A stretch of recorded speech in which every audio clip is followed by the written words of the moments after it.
नमस्कार दोस्तों, आप लोगों का स्वागत है हमारे चैनल कम्पिटिटिव क्लास में, जिसमें अभी हम लोग पॉकेट जीके जो कि खान सर के द्वारा लिखी गई आरबीडी पब्लिकेशन की बुक है सामान्य ज्ञान, इसकी सीरीज को हम लोगों ने स्टार्ट किया है।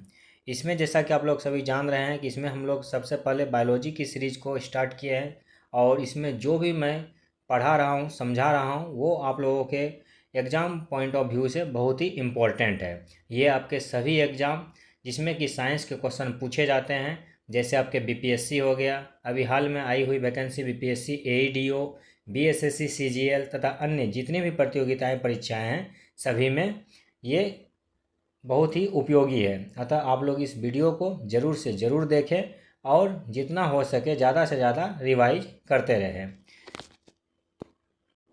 फ्रेंड्स, आज हमारा क्लास नंबर 5 है। ये क्लास हमारा आज 5 नंबर क्लास है।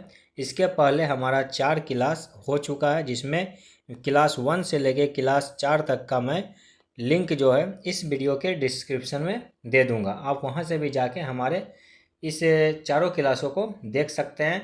तथा अभी जो हम लोगों ने स्टार्ट किया है, हम लोग अभी कोशिका के बारे में पढ़ रहे हैं। ठीक है, इसके पहले जो मैं क्लास नंबर 4 में बताया कि कोशिका क्या है, कि सबसे छोटी संरचनात्मक एवं क्रियात्मक इकाई है हमारे शरीर की। तो पहले जो हम लोगों ने क्लास 4 में पढ़ा उसका कुछ रिवीजन कर लेते हैं, उसके बाद हम लोग आज का क्लास को स्टार्ट करेंगे। तो कोशिका की खोज किसने की थी? तो कोशिका की खोज आप लोग हमारे साथ बोलते रहिए। कोशिका की खोज जो है रॉबर्ट हुक के द्वारा की गई थी 1665 ईस्वी में। ठीक है, इन्होंने क्या किया था कि क्वेरकस सुवेर नामक पादप की छाल से कॉर्क में उन्होंने सर्वप्रथम कोशिका को देखा था। कोशिका के अध्ययन को क्या कहते हैं? तो कोशिका के अध्ययन को साइटोलॉजी कहते हैं। कोशिका के अध्ययन को क्या कहते हैं? साइटोलॉजी कहते हैं। सबसे लंबी कोशिका किसकी कोशिका होती है? तो रेमी के तंतु की होती है। सबसे बड़ी कोशिका शुतुरमुर्ग के अंडे की होती है। सबसे छोटी कोशिका जो होती है वो होती है माइकोप्लाज्मा। ठीक है, ये सभी हम लोगों ने देखा था। इसके बाद मनुष्य में अगर जीवित कोशिका की बात करें तो सबसे लंबी कोशिका वो होती है तंत्रिका कोशिका। मनुष्य में सबसे लंबी कोशिका होती है तंत्रिका कोशिका। सबसे बड़ी कोशिका अंडाणु होता है। ठीक है, अंडाणु पाया जाता है मादा में। और सबसे छोटी कोशिका जो होता है वो शुक्राणु होता है। शुक्राणु किस में पाया जाता है? नर में पाया जाता है। इसके बाद हम लोगों ने देखा कोशिका सिद्धांत किसने दिया था? तो कोशिका का सिद्धांत स्लीडन, जो कि वनस्पति वैज्ञानिक थे, और स्वान, जो कि जंतु वैज्ञानिक थे, उन्होंने दिया था। इसके बाद कोशिका भित्ति आती है, तथा मैंने बताया कि कोशिका भित्ति सभी का अलग अलग बना होता है, और कोशिका भित्ति जो होती है केवल पादप कोशिका में ही पाई जाती है। ये सिर्फ किस में पाई जाती है? पादप कोशिका में पाई जाती है। और इसकी भी खोज रॉबर्ट हुक के द्वारा की गई थी। और पादप की कोशिका जो होती है कोशिका भित्ति, वो सेलुलोज की बनी होती है। वहीं कवक की काइटिन की बनी होती है। शैवाल की सेलुलोज की बनी होती है। इसके बाद मैंने माइटोकॉन्ड्रिया के बारे में बताया था कि इसे power house of cell, ATP mill of cell, कोशिका के भीतर कोशिका या कोशिका का ऊर्जा घर भी कहा जाता है। फिर लाइसोसोम के बारे में हम लोगों ने पढ़ा कि इसे आत्मघाती थैली, कोशिका की आत्मघाती थैली या सोसाइडल बैग क्यों कहा जाता है। फिर राइबोसोम के बारे में पढ़ा कि प्रोटीन फैक्ट्री जो है राइबोसोम को कहा जाता है। इसके बाद लवक के बारे में पढ़ा कि लवक के 3 टाइप होते हैं, ल्यूकोप्लास्ट, क्रोमोप्लास्ट और क्लोरोप्लास्ट, जिसमें हमारा क्लोरोप्लास्ट में क्लोरोफिल आता है, क्लोरोफिल में मैग्नीशियम पाया जाता है। तथा पौधों के अलग अलग भागों में कौन कौन सा वर्णक या लवक पाया जाता है, उन सभी को हम लोगों ने देखा। तो आज जो है हमारा क्लास 5 स्टार्ट है। तो आज हम लोग अपने वीडियो को अब स्टार्ट करते हैं। आज का क्लास को हम लोग स्टार्ट करते हैं, तो बने रहिए लास्ट तक। और अगर आप लोगों को ये वीडियो अच्छी लगे तो प्लीज़ इसे लाइक, शेयर और सब्सक्राइब जरूर करें। तो चलिए स्टार्ट करते हैं हमारा आज का टॉपिक। तो आज हमारा क्लास नंबर 5 है। तो आज हम लोग पढ़ेंगे कोशिका के अंदर उपस्थित केंद्रक के बारे में। ठीक है, कोशिका के अंदर जो केंद्रक उपस्थित होता है उसके बारे में पढ़ेंगे। इसकी खोज रॉबर्ट ब्राउन ने 1831 ईस्वी में की थी। केंद्रक की खोज रॉबर्ट ब्राउन ने 1831 ईस्वी में की थी। केंद्रक के अध्ययन को कैरियोलॉजी कहा जाता है। अब देखिए केंद्रक का जो खोज किया गया था रॉबर्ट ब्राउन के द्वारा, इसको याद रखने की एक सिंपल सी ट्रिक है कि किसी भी चीज़ का सेंटर में जो भी पाया जाता है वो कैसा होता है, ब्राउन कलर का होता है। अगर लीची के बीज की बात करें तो वो सेंटर में होती है, तो वो ब्राउन कलर की होती है। आम की गुठली की बात करें तो गुठली के अंदर जो बीज होते हैं वो किस कलर का होता है, ब्राउन कलर का होता है। तो आप लोग ऐसे याद कर सकते हैं कि केंद्र में वो सारा चीज़ रहता है तो केंद्रक, तो कोशिका के भी केंद्र में केंद्रक होता है। और इसकी खोज किसने की थी, रॉबर्ट ब्राउन ने की थी। तो रॉबर्ट ब्राउन साहब ने कब की थी कोशिका के केंद्रक की खोज, तो 1831 ईस्वी में की थी। और इस केंद्रक के अध्ययन को क्या कहते हैं, कैरियोलॉजी कहा जाता है। केंद्रक के अध्ययन को क्या कहा जाता है, कैरियोलॉजी। केंद्रक जो होती है सभी जीवित कोशिकाओं में पाया जाता है। केंद्रक सभी जीवित कोशिकाओं में पाया जाता है सिवाय हमारे आरबीसी को छोड़ के। आरबीसी में केंद्रक उपस्थित नहीं होता है। और प्रोकैरियोटिक जीव मैंने पहले भी बताया था, प्रोकैरियोटिक जीव और एक होता है यूकेरियोटिक जीव। ठीक है, प्रोकैरियोटिक जीव और यूकेरियोटिक जीव। तो प्रोकैरियोटिक जीव में कोशिका के अंदर केंद्रक अविकसित अवस्था में होता है, अर्थात इसमें केंद्रक नहीं होता है। केंद्रक के अध्ययन करने के लिए जिस अवस्था का प्रयोग किया जाता है वो उसकी इंटरफेज अवस्था होती है। इंटरफेज अवस्था में केंद्रक सही रूप से दिखने लगता है, जिसके कारण केंद्रक का अध्ययन करने में सुविधा होती है। तो केंद्रक के अध्ययन करने के लिए किस अवस्था का प्रयोग किया जाता है, तो वो होती है इंटरफेज अवस्था। आगे एक टर्म आता है क्रोमेटिन जाल। क्या आता है, क्रोमेटिन जाल। ये क्रोमेटिन जाल क्या है कि जब केंद्रक का इंटरफेज अवस्था होता है तो उस इंटरफेज अवस्था में केंद्रक में एक आनुवांशिक पदार्थ जाल के रूप में पाया जाता है। ठीक है, इंटरफेज अवस्था में केंद्रक के अंदर एक आनुवांशिक पदार्थ जाल के रूप में पाया जाता है। इसे ही क्रोमेटिन नेटवर्क कहा जाता है। कोशिका विभाजन के समय यह क्रोमेटिन जाल धागे नुमा संरचना में बदल जाता है, जिसे हम लोग क्या कहते हैं, गुणसूत्र कहते हैं। तो गुणसूत्र क्या है, एक धागे नुमा संरचना है। इस क्वेश्चन पूछा जाता है कि गुणसूत्र की संरचना कैसी होती है, तो धागे नुमा संरचना इसकी होती है। तो गुणसूत्र कोशिका विभाजन के समय जो ये क्रोमेटिन जाल होती है उस समय जो धागे नुमा संरचना जो दिखती है वही गुणसूत्र है। ठीक है, तो कोशिका का कंट्रोल रूम किसे कहा जाता है, तो कोशिका का कंट्रोल रूम या डायरेक्टर या कंप्यूटर या कोशिका का दिमाग किसे कहा जाता है, केंद्रक को कहा जाता है। क्योंकि एक केंद्रक ही होता है जो कोशिका को सभी तरफ से कंट्रोल करता है। ठीक है, तो केंद्रक की खोज किसने की थी, तो केंद्रक की खोज रॉबर्ट ब्राउन के द्वारा 1831 ईस्वी में की गई थी। और केंद्रक के अध्ययन को क्या कहा जाता है, कैरियोलॉजी कहा जाता है।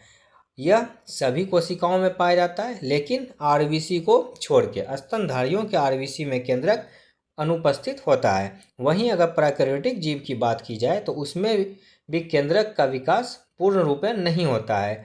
केंद्रक का अध्ययन करने के लिए हम लोग इसके इंटरफेज अवस्था को देखते हैं, और इसी इंटरफेज अवस्था में जब हम लोग देखते हैं तो एक आनुवांशिक पदार्थ एक जाल के रूप में हमें दिखाई देता है।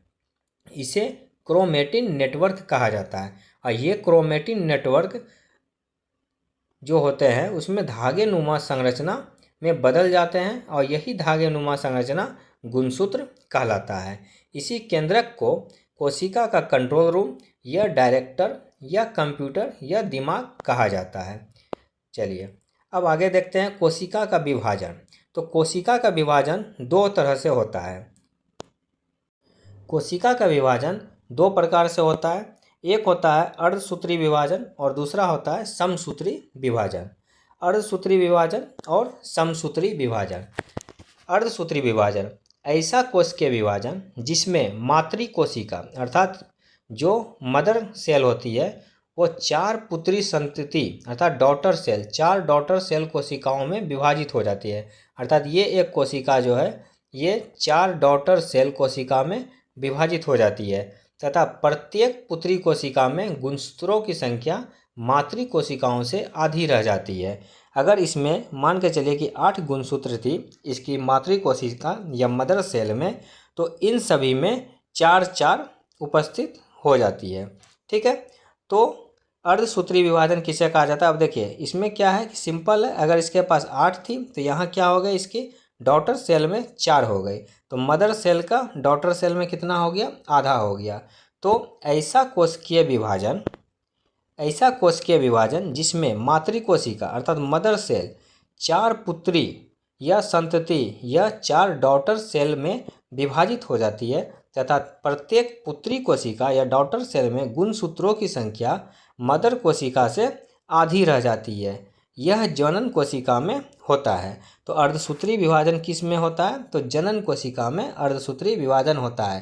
तो अर्धसूत्री विभाजन में क्या होता है कि एक मदर सेल में जो भी गुणसूत्र रहते हैं तो उसके 4 डॉटर सेल होते हैं, और ये मदर सेल में जितने भी गुणसूत्र की संख्या होती है ये डॉटर सेल में उसकी आधी हो जाती है। इसे क्या कहते हैं? अर्धसूत्री विभाजन कहा जाता है। दूसरा है समसूत्री विभाजन। ऐसा विभाजन जिसमें मातृ कोशिका 2 पुत्री कोशिका में विभाजित होती है तथा दोनों पुत्री कोशिका में गुणसूत्र की संख्या मातृ कोशिका के समान होती है।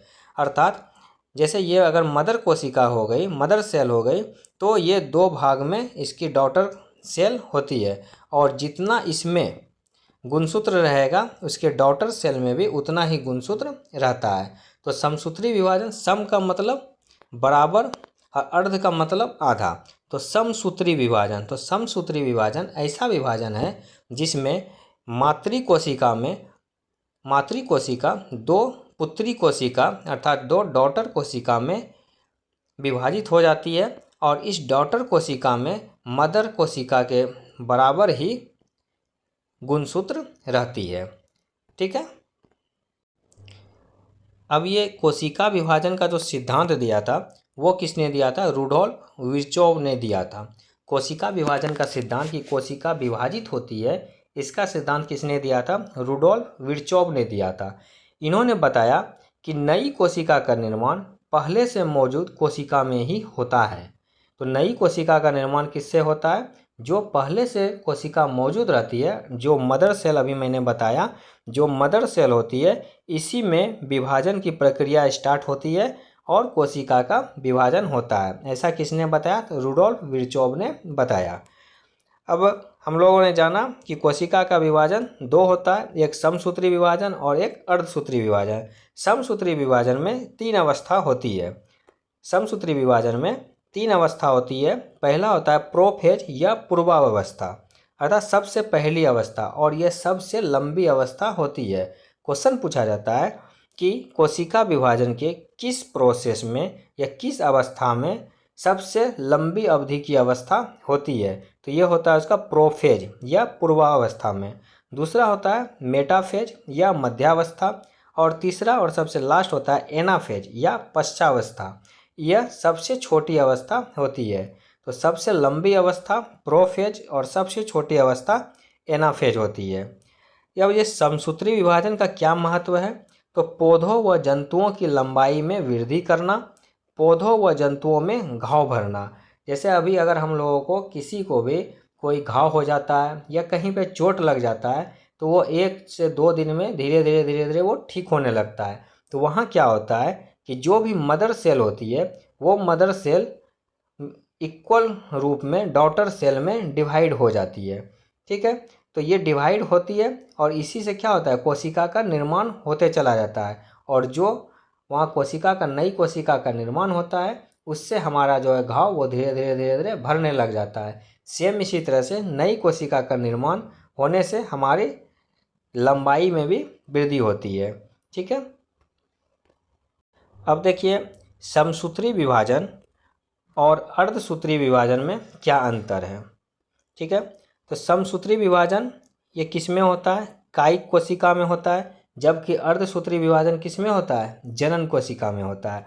समसूत्री विभाजन कायिक कोशिका में होता है और अर्धसूत्री विभाजन जो है वो जनन कोशिका में होता है।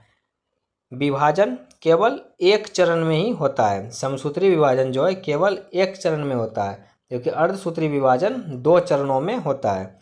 इसमें क्रॉसिंग ओवर नहीं होता है, जबकि अर्धसूत्री विभाजन में क्रॉसिंग ओवर होता है। गुणसूत्र के जोड़े समसूत्री विभाजन में नहीं बनते हैं। गुणसूत्र के जोड़े समसूत्री विभाजन में नहीं बनते हैं, जबकि अर्धसूत्री विभाजन में समजात गुणसूत्र अर्थात एक जैसे गुणसूत्र के जोड़े बनते हैं। समसूत्री विभाजन में गुणसूत्रों की संख्या जो होती है वो मातृ कोशिकाओं अर्थात मदर सेल के बराबर होती है, जबकि अर्धसूत्री विभाजन में मातृ कोशिकाओं की संख्या की आधी हो जाती है। आगे है कि अर्ध गुणसूत्र इसमें कैसा होता है, समसूत्री विभाजन में लंबा और पतला होता है, जबकि अर्धसूत्री विभाजन में छोटा और मोटा होता है। समसूत्री विभाजन में विभाजन के बाद 2 संतति कोशिका का निर्माण होता है और उनमें गुणसूत्र की संख्या भी क्या होती है, सेम होती है, जबकि अर्धसूत्री विभाजन में 4 नई कोशिकाओं का निर्माण होता है। अभी मैंने बताया ना कि इसमें जो मदर सेल होता है वो 2 डॉटर सेल में होता है, विभाजित हो जाता है, और इसमें जो भी गुणसूत्र की संख्या होती है ये डॉटर सेल में भी उतना ही होता है, जबकि अर्धसूत्री विभाजन में मदर सेल 4 डॉटर सेल में विभाजित होता है और इसमें जो इसकी संख्या होती है वो मदर सेल की आधी होती है। ठीक है, तो हम लोगों ने यहाँ इसके अंतर को भी देख लिया कि समसूत्री विभाजन और अर्धसूत्री विभाजन में क्या अंतर है। अब हम लोग कुछ फैक्ट्स को देखते हैं कि रॉबर्ट हुक जिन्होंने किसकी खोज की थी, तो रॉबर्ट हुक ने जो खोज की थी वो किसकी खोज की थी बताइए। रॉबर्ट हुक ने कोशिका की खोज की थी। बताया ना कि रॉबर्ट हुक ने कोशिका की खोज की थी किसके, कॉर्क में उन्होंने कोशिका को सबसे पहले देखा था। तो रॉबर्ट हुक की जो पुस्तक है वो है माइक्रोग्राफिया जो पुस्तक है वो रॉबर्ट हुक की पुस्तक है। कोशिका विज्ञान का क्लासिकल काल किसे कहा जाता है, तो 19वीं सदी का अंतिम चौथाई काल को कोशिका विज्ञान का क्लासिकल काल कहा जाता है। जो अभी हम लोगों ने गुणसूत्र पढ़ा वो गुणसूत्र का नामकरण किसने किया था, तो वाल्डेयर ने किया था। गुणसूत्र का नामकरण किसने किया था, तो वाल्डेयर ने किया था। अधिकतर कोशिका का आकार कैसा होता है, तो लगभग गोलाकार होता है। कुछ कोशिका का आकार लंबा या स्तंभ के नुमा भी होता है, लेकिन अधिकतर कोशिका का जो आकार होता है वो गोलाकार होता है। कोशिका सिद्धांत का एक अपवाद है, वो अपवाद क्या है, तो वायरस या विषाणु, क्योंकि विषाणु जो है वो सजीव और निर्जीव के बीच की कड़ी है। जैसा कि मैं क्लास 1 में जब जीवों का वर्गीकरण को बताया था उसमें मैंने बताया था कि विषाणु जो होती है वो सजीव और निर्जीव के बीच की एक कड़ी होती है, क्योंकि अगर विषाणु को किसी ऐसे जगह पर रख दिया जाए जहाँ पे कि वो कोशिका के संपर्क में नहीं आता है तो वो एक निर्जीव पदार्थ के रूप में होता है। अगर विषाणु को लोहे के ऊपर रख दिया जाए तो वो एक चुपचाप निर्जीव के जैसा ही पड़ा रहता है, लेकिन जैसे ही यह कोशिका के संपर्क में आता है, जीवित कोशिका के संपर्क में आता है, तो फिर ये अपना काम करना स्टार्ट कर देता है और अपने आप में वृद्धि करने लग जाता है। तो ये विषाणु सजीव और निर्जीव के बीच की कड़ी होता है। तो यहाँ पर कोशिका का सिद्धांत जो है ये काम नहीं कर पाता है।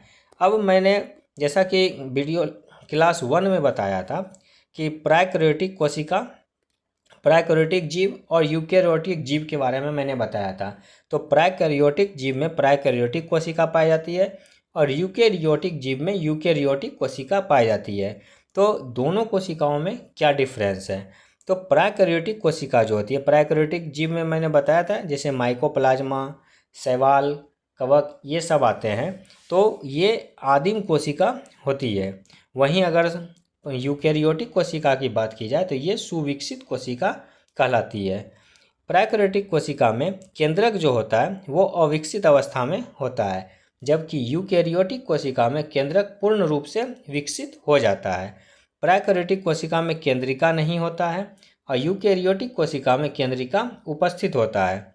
राइबोसोम की अगर बात करें तो प्राइकैरियोटिक कोशिका में राइबोसोम 70S प्रकार का होता है और यूकैरियोटिक कोशिका में राइबोसोम 80S प्रकार का होता है। मैंने बताया था कि राइबोसोम की खोज किसने की थी, तो राइबोसोम की खोज क्लाडे ने की थी। पिछले लेक्चर 4 में मैंने बताया कि राइबोसोम की खोज क्लाडे ने की थी और इसका नामकरण जो किया था वो पैलेडे ने किया था। ठीक है, इसका नामकरण पैलेडे ने किया था। और ये कितने प्रकार की होती है राइबोसोम? तो 2 प्रकार की होती है, एक 70S और दूसरा 80S। ठीक है, 70S और 80S। 70S प्राकृतिक कोशिका में पाई जाती है, जैसे हरित लवक, माइटोकॉन्ड्रिया, ये सभी में। और 80S जो है ये यूकेरियोटिक कोशिका में पाई जाती है। लैंगिक जनन प्राकृतिक कोशिका में नहीं होता है, वहीं लैंगिक जनन यूकेरियोटिक कोशिका में होता है। अगर कोशिका विभाजन की बात की जाए तो प्राकृतिक कोशिका में कोशिका विभाजन जो होता है वो विखंडन और मुकुलन विधि के द्वारा होता है, जबकि यूकेरियोटिक कोशिका में विभाजन समसूत्री तथा अर्धसूत्री विभाजन होता है। ये एक इम्पोर्टेंट क्वेश्चन है कि प्राकृतिक कोशिका में विभाजन कैसे होता है? तो विखंडन और मुकुलन द्वारा, जबकि यूकेरियोटिक कोशिका में विभाजन कैसे होता है? तो समसूत्री और अर्धसूत्री विभाजन के द्वारा होता है। प्राकृतिक कोशिका में एक गुणसूत्र पाया जाता है, जबकि यूकेरियोटिक कोशिका में एक से अधिक गुणसूत्र पाया जाता है। तो यहाँ हम लोगों ने यूकेरियोटिक कोशिका और प्राकृतिक कोशिका में क्या अंतर है उसे समझा। अब आगे देखिए, एक कोशिका झिल्ली होती है। तो कोशिका झिल्ली किसकी बनी होती है? तो कोशिका झिल्ली जो होती है वो लिपिड और प्रोटीन की बनी होती है। कोशिका झिल्ली किसकी बनी होती है? तो वो लिपिड और प्रोटीन की बनी होती है। डीएनए का तो नाम हम लोगों ने बहुत सुना है। तो ये डीएनए डीऑक्सीराइबो न्यूक्लिक एसिड की क्रियात्मक खंड को क्या कहते हैं? जीन कहते हैं। डीएनए जैसे किसी भी कोई भी चीज़ का डीएनए टेस्ट जो किया जाता है, ये डीएनए क्या होता है? डीऑक्सीराइबो न्यूक्लिक एसिड होता है। इसकी क्रियात्मक खंड को क्या कहते हैं? जीन कहते हैं। और ये जीन क्या है? एक आनुवांशिक इकाई है, जबकि ये डीएनए क्या है? आनुवांशिक पदार्थ है। ये डीएनए क्या है? आनुवांशिक पदार्थ है। और ये जीन क्या है? आनुवांशिक इकाई है। प्रत्येक जीवों की कोशिकाओं के केंद्रक में पाए जाने वाले गुणसूत्रों की संख्या क्या होती है? निश्चित होती है। प्रत्येक जीवों की कोशिकाओं में पाए जाने वाले गुणसूत्रों की संख्या क्या होती है? निश्चित होती है। अब देखिए, जो गुणसूत्र होता है वो गुणसूत्र हमेशा जोड़े में उपस्थित होता है। गुणसूत्र जो है वो हमेशा जोड़े में रहता है। ठीक है, मनुष्य में गुणसूत्र 46 होता है, अर्थात 23 जोड़ी गुणसूत्र होता है मनुष्य में। इसमें अगर कि एक भी, जैसे कहने का मतलब जैसे 46 है तो अगर किसी को 45 हो जाता है या किसी के शरीर में 47 गुणसूत्र हो जाता है तो यही जो है अलग टाइप से पैदा हो जाते हैं। मतलब उनका अंग जो है वो अलग प्रकार का हो जाता है। 3 हाथ 2 आँख के जगह 3 आँख हो जाना, या विकलांग हो जाना, या मानसिक रूप से विकलांग हो जाना, मतलब अलग अलग विकृति वाले पैदा हो जाते हैं। तो मनुष्य में गुणसूत्र की संख्या कितनी होती है? 46 या 23 जोड़ी होती है। वहीं ड्रोसोफिला में 8, मक्का में 20, टमाटर में 24, आलू में 48 होती है। तो हम लोगों ने देखा कि गुणसूत्र हमेशा कैसा होता है? जोड़े में उपस्थित होता है। ठीक है, तो इस प्रकार से हमारा आज का क्लास 5 जो है वो कंप्लीट हो गया। ठीक है, अब ये क्लास 5 कंप्लीट हो गया, इसको एक बार रिवीजन कर लेते हैं। तो इसमें मैंने बताया केंद्रक के बारे में। क्या बताया? केंद्रक के बारे में बताया। ये केंद्रक की खोज किसने की थी? तो रॉबर्ट ब्राउन ने की थी। केंद्रक की खोज रॉबर्ट ब्राउन ने की थी। केंद्रक के अध्ययन को क्या कहा जाता है? तो केंद्रक के अध्ययन को कैरियोलॉजी कहा जाता है। केंद्रक के अध्ययन को क्या कहते हैं? तो कैरियोलॉजी कहा जाता है। ये सभी कोशिकाओं में उपस्थित होता है, लेकिन किसको छोड़ के? तो आरबीसी में ये नहीं पाया जाता है। स्तनधारियों के आरबीसी में केंद्रक नहीं पाया जाता है। आगे हम लोगों ने देखा क्रोमेटिन जाल के बारे में। ये क्रोमेटिन जाल में ही एक धागे नुमा संरचना होती है, जिसे क्या कहते हैं? इस धागे नुमा संरचना को ही गुणसूत्र कहा जाता है।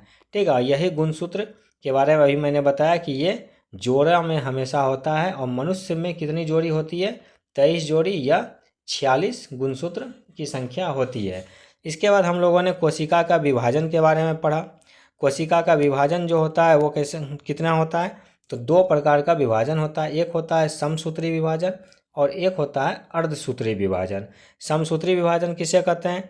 जिसमें एक मदर कोशिका दो अपने डॉटर कोशिका में विभाजित होती है और ये डॉटर कोशिका में जो गुणसूत्र की संख्या होती है ये मदर कोशिका के गुणसूत्र की संख्या के बराबर होती है। इसे हम लोग समसूत्री विभाजन कहते हैं। इसका महत्व क्या है? तो इससे जंतुओं या पौधों की लंबाई में वृद्धि होती है।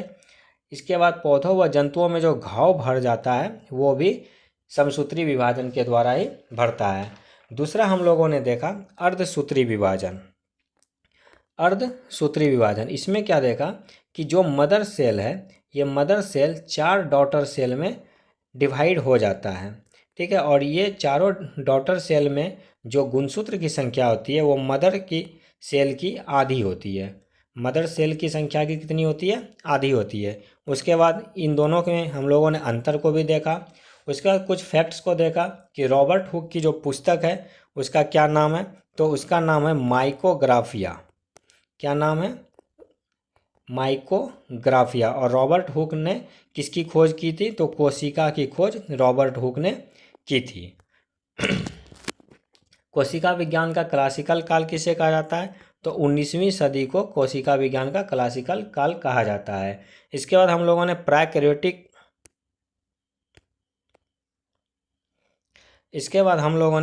प्रोकैरियोटिक कोशिका को देखा और यूकैरियोटिक कोशिका को देखा। प्रोकैरियोटिक और यूकैरियोटिक कोशिका को देखा कि दोनों में क्या अंतर होता है, ठीक है। इसके बाद डीएनए के बारे में हम लोगों ने जाना कि डीएनए को क्या कहते हैं? Deoxy nucleic acid, deoxyribo nucleic acid DNA को कहा जाता है। और डीएनए क्या है? एक आनुवांशिक पदार्थ है और इसी में होता है जीन। इस जीन को क्या कहते हैं? आनुवांशिक इकाई कहा जाता है, ठीक है। और उसके बाद हम लोगों ने किसमें कितना गुणसूत्र पाया जाता है उसकी संख्या को देखा कि मनुष्य में 46, मक्का में 20, आलू में 48, ड्रोसोफिला में 8, टमाटर में 24 गुणसूत्र होता है। तो फ्रेंड्स यहाँ हम लोगों का आज कोशिका और उसका विभाजन ये चैप्टर हमारा फिनिश हो गया, ठीक है। अब इसके बाद हम लोग आगे अगले चैप्टर को देखेंगे। तो इस प्रकार से हम लोग धीरे धीरे करके पूरे बायोलॉजी की सीरीज को कंप्लीट करने वाले हैं। बस आप लोग बने रहिए हमारे साथ वीडियो में। और अगर आप लोगों को अच्छा लगे तो लाइक शेयर सब्सक्राइब जरूर करें। और हाँ, इसका नोट्स आप लोग प्रॉपर ढंग से बनाते चले जाएं, क्योंकि नोट्स ही आपको लास्ट मोमेंट में सफलता दिलाने में सहायक होता है। तो ये थी दोस्तों खान सर के द्वारा जो पॉकेट जीके सामान्य ज्ञान लिखी गई है। ये हम लोग इसका देख रहे हैं 3rd रिवाइज एडिशन। इसके बारे में मैं डिस्क्रिप्शन में पूरे क्लास 1 से लेके क्लास 4 तक का लिंक दे दूंगा। आप लोग उस क्लास को भी ज़रूर देखें और एक सीरीज से चलते चले और मेरे जैसा प्रॉपर नोट्स को तैयार करते जाए। अगर आप लोगों को नोट्स की PDF चाहिए तो आप लोग कमेंट ज़रूर करें, मैं उसका PDF भी आप लोगों को प्रोवाइड करा दूंगा। तो बने रहिए हमारे इस चैनल में और पढ़ते रहिए और हमेशा किसी भी एग्ज़ाम में एक सीट को पक्का करना सुनिश्चित कीजिए। तो जय हिंद, जय भारत।